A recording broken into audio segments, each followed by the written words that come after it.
Friends, welcome to my YouTube channel Das Infotech WB. আজকের এই ভিডিওতে আমি কম্পিউটার সায়েন্সের যে সাজেশন দিয়েছিলাম কিছুদিন আগে, সেই সাজেশনের অ্যান্সারগুলো নিয়ে আলোচনা করব। তোমরা অনেকেই ভিডিওর কমেন্টে বলেছো যে স্যার আপনি এখনো অ্যান্সার দিবে বলেছিলেন, এখনো অ্যান্সার দিচ্ছেন না। তো আমার কিছু পার্সোনাল কারণের জন্য আমি কিন্তু তোমাদের এই অ্যান্সারগুলো দিতে পারিনি। তো আজকে থেকে তোমরা চ্যানেলটা কন্টিনিউ দেখতে থাকো। আশা করি তোমরা কিছুদিনের মধ্যেই কিন্তু পুরো কোশ্চেনগুলোর অ্যান্সার পেয়ে যাবে। আজকে আমি মূলত তোমাদের যে নেটওয়ার্কিং যে চ্যাপ্টারটা রয়েছে, সেই নেটওয়ার্কিং চ্যাপ্টারের যে অ্যান্সারগুলো সেগুলো নিয়ে আলোচনা করব। তার আগে যারা আমার এই চ্যানেলে নতুন আছো তারা কিন্তু চ্যানেলটি সাবস্ক্রাইব করে দেবে। দেখো, তোমরা সাবস্ক্রাইব না করলে আমরা কিন্তু কোনো মোটিভেশন পাই না ভিডিও আপলোড করার জন্য, ঠিক আছে? তো যারা নতুন আছো তারা এই চ্যানেলটা সাবস্ক্রাইব করবে, তাহলে কি হবে, তাহলে আমি মোটিভেশন পাবো যাতে তোমাদের আরো ভিডিও আপলোড করতে পারি এবং যাতে তোমাদের আরো উপকার হয়। ঠিক আছে? তো এই সাজেশনটা আমি দিয়েছিলাম কিন্তু তোমাদের টেস্ট পরীক্ষার আগে, ঠিক আছে? তো টেস্ট পরীক্ষার আগে আমি সাজেশনটা আপলোড করেছি আমার এই চ্যানেলে। আশা করি তোমরা যারা টেস্ট পরীক্ষার আগে আমার এই সাজেশনটা দেখেছো তারা খুবই উপকৃত হয়েছো, কারণ তোমাদের কোশ্চেন বিভিন্ন কোশ্চেন পারচেজ করে থাকে, বা বিভিন্ন স্কুল আছে যারা নিজে থেকে কোশ্চেন করে থাকে। তো যে যাই কোশ্চেন করুক না কেন বা যেখান থেকে পারচেজ করুক না কেন, তোমরা আশা করি প্রত্যেকটা আমি অনেক সংস্থার কোশ্চেন দেখেছি বা অনেক স্কুলের কোশ্চেন দেখেছি, ঠিক আছে? সবার যে লং কোশ্চেন আছে, লং কোশ্চেনে কিন্তু 70% মানে গ্রেটার দেন 70% কিন্তু আমার এই সাজেশন থেকে কমন রয়েছে, ঠিক আছে? আশা করি তোমরাও যারা ভিডিওটা দেখেছিলে তারাও এই কোশ্চেন দেখে বুঝতে পেরেছো যে কতটা কমন কোশ্চেন হয়েছে, ঠিক আছে? আশা করি তোমরা যে ফাইনাল এক্সাম দিতে যাবে সেখানেও কিন্তু এই কোশ্চেন কিন্তু কমন পেয়ে যাবে, ঠিক আছে? তো আজকে আমি মূলত এই যে নেটওয়ার্কিং এর যে কোশ্চেন গুলো রয়েছে এই কোশ্চেনের অ্যান্সার গুলো নিয়ে আলোচনা করব, ঠিক আছে? তো তার আগে যারা চ্যানেলে নতুন তারা কিন্তু চ্যানেলটি সাবস্ক্রাইব করে দেবে, ঠিক আছে? এর পরের ভিডিওতে আমি ফার্স্ট যে চ্যাপ্টারটা রয়েছে সিকোয়েন্সিয়াল লজিক সার্কিট, সেখানে যে কোশ্চেন গুলো রয়েছে সেগুলো নিয়ে আলোচনা করব। আজকের ভিডিওতে আমি নেটওয়ার্কিং এর কোশ্চেনের অ্যান্সার গুলো আলোচনা করব, কারণ নেটওয়ার্কিং এর কোশ্চেনটা একটু বেশি রয়েছে। তো সেই জন্য ফার্স্ট আমি তোমাদের যে নেটওয়ার্কিং এর যে কোশ্চেন অ্যান্সার গুলো রয়েছে সেগুলো নিয়ে আলোচনা করব, ঠিক আছে? দেখো, আমাদের নেটওয়ার্কিং এর প্রথম যে কোশ্চেন রয়েছে, দেখো এফটিপি এবং টেলনেটের মধ্যে পার্থক্য কি, ঠিক আছে? ফাইল ট্রান্সফার প্রোটোকল আর টেলনেট এর মধ্যে পার্থক্য লেখো। দেখো, এর অ্যান্সার যে শিটটা রয়েছে, অ্যান্সার শিটটা কিন্তু আমি আমার যে ভিডিও আপলোড করব ভিডিওর ডেসক্রিপশন বক্সে কিন্তু আমি অ্যান্সার শিটের পিডিএফটা দিয়ে দেবো। তোমরা চাইলে কিন্তু অ্যান্সার শিটটা এখান থেকে ডাউনলোড করে নিতে পারো। এছাড়াও তোমরা যা বই ফলো করো বইতেও তোমরা পেয়ে যাবে। টিপি আর টেলনেটের মধ্যে পার্থক্য আছে, তোমরা একটু পড়ে নেবে, ঠিক আছে? দেখো, তোমরা আশা করি নেটওয়ার্কিং সম্বন্ধে পড়েছো, ঠিক আছে? নেটওয়ার্কিং সম্বন্ধে পড়েছো। তো মোটামুটি তোমরা জানো যে এফটিপি কি। এফটিপি এবং টেলনেট দুটোই হচ্ছে কি, এফটিপি হচ্ছে ফাইল ট্রান্সফার প্রোটোকল, আর টেলনেট হচ্ছে কি আমাদের টেলিকমিউনিকেশন, যেটা আমরা রিমোট লগ ইনের জন্য মেনলি ব্যবহার করে থাকি। কিসের জন্য ব্যবহার করে থাকি? Remote log in. আর এফটিপির সাহায্যে আমরা ফাইল ডাউনলোড, ঠিক আছে, ডাউনলোডের জন্য বা আপলোডের জন্য আমরা এই এফটিপি প্রোটোকল কিন্তু ব্যবহার করে থাকি। এফটিপি এবং টেলনেট দুটোই অ্যাপ্লিকেশন লেয়ার প্রোটোকল, ঠিক আছে? দেখো, এফটিপির ফুল ফ্রম তাহলে কি, ফাইল ট্রান্সফার প্রোটোকল। আর টেলনেট হচ্ছে কি, টেলিকমিউনিকেশনের টেল আর নেটওয়ার্কের নেট। তো এই দুটো মিলে হয়েছে কি টেলনেট, ঠিক আছে? এফটিপি আমরা কিসের জন্য ব্যবহার করি? ফাইল ডাউনলোডিং এর জন্য, ঠিক আছে? আর টেলনেট আমরা মূলত কিসের জন্য ব্যবহার করে থাকি? এখানে চ্যাট অপারেশনের জন্য লেখা আছে, এখানে এটা বাদ দিয়ে তোমরা লিখতে পারো রিমোট লগ ইনের জন্য ব্যবহার করতে পারি, ঠিক আছে? মানে আমি আমার কম্পিউটারে কোনো প্রবলেম হয়েছে, অন্য কেউ আমার কম্পিউটার যদি অ্যাক্সেস করতে চায়, তো সেখানে আমরা ইউজার আইডি পাসওয়ার্ড বা বিভিন্ন পিন দিয়ে কিন্তু আমার কম্পিউটারটা অ্যাক্সেস করতে পারি কেউ অন্য একজন। তো সেভাবে কিন্তু আমরা এই টেলনেট ব্যবহার করতে পারি। টেলনেট মূলত কিসের জন্য ব্যবহার করা হয়? রিমোট লগ ইনের জন্য ব্যবহার করা হয়, ঠিক আছে? এখানে টেলনেট রিমোট লগ ইনের ক্ষেত্রে এফটিপি লাগে না, কিন্তু টেলনেট রিমোট লগ ইন করতে গেলে টেলনেট প্রোটোকল কিন্তু অবশ্যই জরুরি, ঠিক আছে? তো আশা করি তোমরা বুঝতে পেরেছো দুটো প্রোটোকল তোমরা পরীক্ষার খাতায় আশা করি লিখতে পারবে। দেখো, এর পরের কোশ্চেন আমাদের যেটা ছিল মেশ টপোলজির সুবিধা এবং অসুবিধা, ঠিক আছে? পরের কোশ্চেন তোমরা দেখলেই দেখতে পারবে। পরের কোশ্চেন আমাদের যেটা ছিল কি, মেশ টপোলজির সুবিধা এবং অসুবিধা। ক্লিয়ার? মেশ টপোলজির সুবিধা এবং অসুবিধা।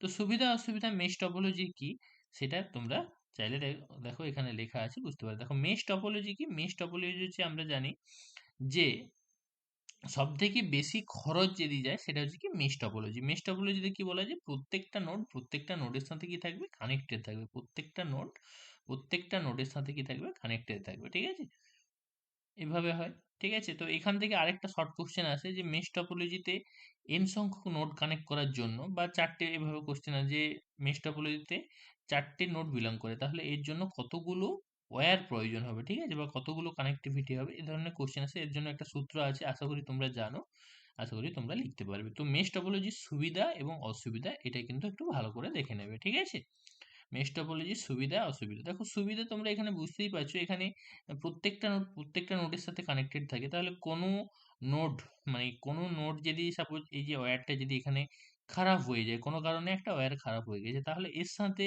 এই নোডের সাথে এই নোডের কি কমিউনিকেশন আমাদের বন্ধ হয়ে যাবে না। অনেকগুলো বিকল্প ওয়ে আছে, অনেকগুলো রাস্তা আছে, যে যে কোনো রাস্তায় সে এই নোডের কাছে পৌঁছতে পারে। এটা একটা সুবিধা। কিন্তু অসুবিধা অনেকগুলো আছে, কস্ট বেশি। ঠিক আছে, এর কস্ট বেশি অন্যান্য টপোলজির তুলনা থেকে। ঠিক আছে, এটা মেনটেনেন্স করার জন্য এটা একটা জটিল প্রক্রিয়া, কারণ সব অনেকগুলো কানেকশন। ঠিক আছে, তার জন্য মেনটেনেন্সের জন্য কোনো ভালো লোক প্রয়োজন। তো এগুলো হচ্ছে কি এর অসুবিধা। সুবিধা অবশ্যই আছে, তার সাথে সাথে অসুবিধা এগুলোই। ক্লিয়ার? তো আশা করি তোমরা এটা বুঝতে পেরেছো, এটা পরীক্ষার খাতায় তোমরা লিখতে পারবে। ক্লিয়ার? এর পরের আমাদের যে কোশ্চেনটা রয়েছে, দেখো প্যাকেট সুইচিং সম্বন্ধে বিস্তারিত আলোচনা করো। প্যাকেট সুইচিং অলরেডি আমরা পড়েছি। তোমরা যারা আমার কাছে পড়েছো, বা যারা যেখানেই পড়ে থাকো না কেন, তোমরা তিনটে সুইচিং সম্বন্ধে পড়েছো: প্যাকেট সুইচিং, মেসেজ সুইচিং আর সার্কিট সুইচিং। ঠিক আছে, তো এই তিনটে সুইচিং কিন্তু একটু ভালো করে পড়তে হবে। এখানে আমি সাজেশন যেটা দিয়েছি, প্যাকেট সুইচিং এটা আসার সম্ভাবনা বেশি, তো সেই জন্য দিয়েছি। ঠিক আছে, তো প্যাকেট সুইচিংটা একটু ভালো করে দেখে নেবে, প্যাকেট সুইচিংটা একটু ভালো করে দেখে নেবে। ক্লিয়ার? তো এরপরে আমাদের কোশ্চেন যেটা রয়েছে, দেখো আমি এগুলো বলছি না, কারণ এর পিডিএফটা যেহেতু আমি আমার ডিসক্রিপশন বক্সে দিয়ে দেবো, তো এই পিডিএফ দেখে কিন্তু তোমরা পেয়ে যেতে পারো, লিখে নিতে পারো। ঠিক আছে, তো একটু ভালো করে দেখে নেবে। এরপরে আমাদের যেটা রয়েছে, দেখো সিরিয়াল ট্রান্সমিশন এবং প্যারালাল ট্রান্সমিশনের মধ্যে পার্থক্য। ঠিক আছে, সিরিয়াল ট্রান্সমিশন এবং প্যারালাল ট্রান্সমিশনের মধ্যে পার্থক্য। দেখো সিরিয়াল প্যারালাল ট্রান্সমিশন আমরা পড়েছি।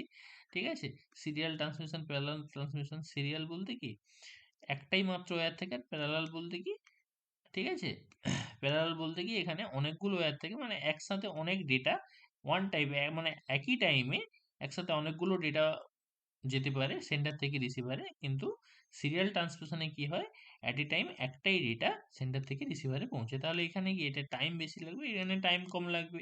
ঠিক আছে, এটা কম দূরত্বের ক্ষেত্রে প্যারালাল ট্রান্সমিশন আমরা ব্যবহার করে থাকি, এটা বেশি দূরত্বের ক্ষেত্রে। তো এগুলো হচ্ছে পার্থক্য। পার্থক্য কিন্তু তোমাদের লিখতে হবে, দেখো নোটে এখানে দেওয়া রয়েছে, তোমরা কিন্তু এখান থেকে লিখে নিতে পারো। ক্লিয়ার? আশা করি বুঝতে পেরেছো।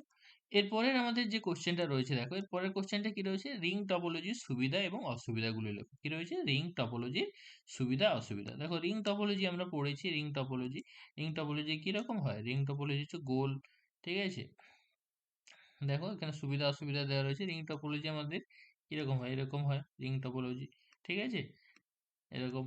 তো এই প্রবলেমটা কি, এখানে প্রবলেমটা আসে যেটা যেটা হচ্ছে আমাদের ডেটার সংঘর্ষ দেখা দিতে পারে। তো তার জন্য আমরা বিভিন্ন প্রসিডিওর প্রয়োগ, যেমন CSMACD এটা প্রয়োগ করা। ঠিক আছে, career sense multiple access with collision detection, এই পদ্ধতিটা কোথায় ব্যবহার করা হয়, এই রিং টপোলজিতে। ঠিক আছে, তো এর ডিসঅ্যাডভান্টেজ, সুবিধা এবং অসুবিধা। ঠিক আছে, অ্যাডভান্টেজ ডিসঅ্যাডভান্টেজ দেওয়া আছে, এটা একটু ভালো করে দেখে নেবে। ক্লিয়ার?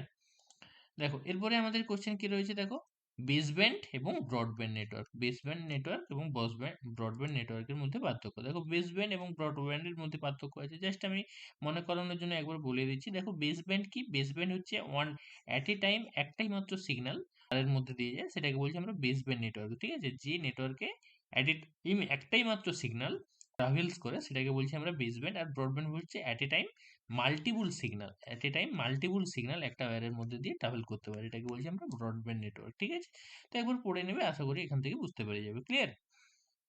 দেখো এরপরে আমাদের কোশ্চেন যেটা রয়েছে, সেটা হচ্ছে কি আইপি অ্যাড্রেসের প্রকারভেদ। আইপি অ্যাড্রেস, ঠিক আছে, আইপি অ্যাড্রেস। দেখো এখানে আইপি অ্যাড্রেস কোনো বলে দেয়নি কোন ভার্সন। আমরা জানি আইপি অ্যাড্রেস দু ধরনের হয়, একটা হচ্ছে IP v4 আর একটা হচ্ছে কি IP v6। কি হয়, IP v6। ঠিক আছে, IPv4, IPv6। IPv4 কত বিটের হয়? 32 বিট। কত বিট হয়? 32 বিট। আর IPv6 কত হয়? 128, ঠিক আছে, 128 বিটের। ঠিক আছে, তো এখানে তোমাদের সিলেবাসে যেটা রয়েছে IPv4 রয়েছে, তো 32 বিট, এটা সম্বন্ধেই কিন্তু তোমরা এখানে লিখে নেবে। দেখো IPv4 সম্বন্ধে এখানে আমার বলা রয়েছে। দেখো IPv4 মূলত 32 বিটের হয়। এখানে class A, class B, class C, class D আর ক্লাস সি। আর এখানে দুটো থাকে, যেহেতু এটা class full, class less addressing নয়, ক্লাস ফুল অ্যাড্রেসিং। তো এখানে দেখো নেটওয়ার্ক আইডি আর হোস্ট আইডি থাকে।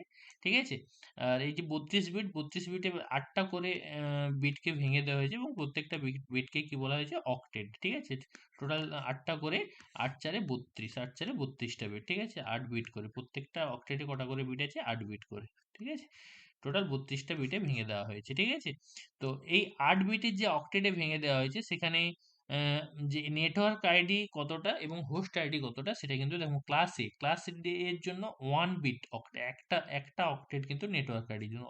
একটা অক্টেট বলতে কি 8 বিট, 8 বিট কিন্তু নেটওয়ার্ক, আর যে বাকি 24 বিট সেটা হচ্ছে কি আমাদের হোস্ট। ক্লাস বি দেখো, এই ছবিটা মনে রাখলেই তোমরা বুঝতে পেরে যাবে।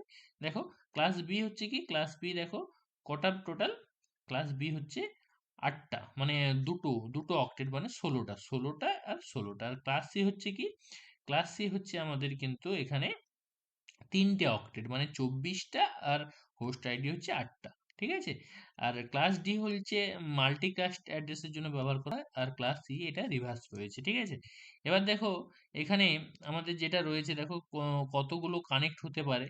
ঠিক আছে, নেটওয়ার্ক আইডি কতগুলো কানেক্ট হতে পারে, হোস্ট আইডি কতগুলো কানেক্ট হতে পারে, আমি কিন্তু এখানে পুরো ডিটেলসে দিয়ে দিয়েছি। ঠিক আছে, এখান থেকে তোমরা যদি এটা দেখতে পারো, তাহলে কিন্তু এখান থেকে তোমরা অনেকগুলো কোশ্চেনের অ্যান্সার কিন্তু এখান থেকে পেয়ে যাবে। ঠিক আছে, আশা করি তোমরা এটা বুঝতে পেরেছো। এরপর দেখো মেসেজ সুইচিং, আমি বারবার বলেছি 3টে সুইচিংই ভালো করে একটু পড়ে যাবে: মেসেজ সুইচিং, প্যাকেট সুইচিং এবং সার্কিট সুইচিং। 3টে দেখো, আমি এখানে 3টেই দিয়েছি কোনো না কোনো প্রকারে, মেসেজও দিয়েছি, সার্কিটও দিয়েছি, আর উপরে দেখো প্যাকেটও দিয়েছি। ঠিক আছে, তো এই 3টে সুইচিংই তোমরা ভালো করে পড়ে যাবে, এইখান থেকে আসার চান্স কিন্তু খুবই বেশি। ঠিক আছে, তো এই দেখো মেসেজ সুইচিং এবং সার্কিট সুইচিং দুটো রয়েছে, এটা একটু ভালো করে দেখে নেবে। দেখো সার্কিট সুইচিংটা, এটা আমি দেখো মেসেজ সুইচিং এর সুবিধা অসুবিধা এখানে রয়েছে, এবং সার্কিট সুইচিংটা ইংলিশে আমি আমার নোট থেকে দিয়েছি, তোমরা এটা একটু ভালো করে পড়ে নেবে। ঠিক আছে, বা তোমরা এটা ইংলিশ থেকে বাংলাতে কনভার্ট করে নেবে, তাহলেই কিন্তু এখান থেকে বুঝতে পেরে যাবে। ঠিক আছে, দেখো এরপরে আমাদের যে শর্ট নোট গুলো রয়েছে, দেখো মোডেম, এনআইসি।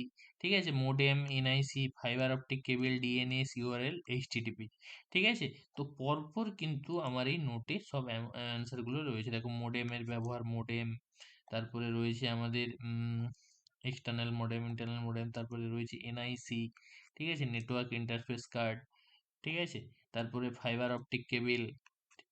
ঠিক আছে, পরপর রয়েছে পরপর, তারপর ডিএনএস, ডোমেন নেম সিস্টেম, মানে পুরো কভার, মানে নেটওয়ার্কিং আমি যা সাজেশন দিয়েছি পুরোটাই কিন্তু কভার করা রয়েছে, এবং এগুলো ভালোভাবে ছবি এঁকে আমি লিখে দিয়েছি, যাতে তোমাদের এখান থেকে কোন পরীক্ষার খাতায় ঠিকঠাক লিখতে পারো, তাহলে কিন্তু এখান থেকে ফুল মার্কসই পেয়ে যাবে। ঠিক আছে, তো আশা করি দেখো তোমরা নোটটা এটা খাতায় লিখে নেবে দেখে দেখে, তো ভালো করে এটা একবার দেখে নেবে।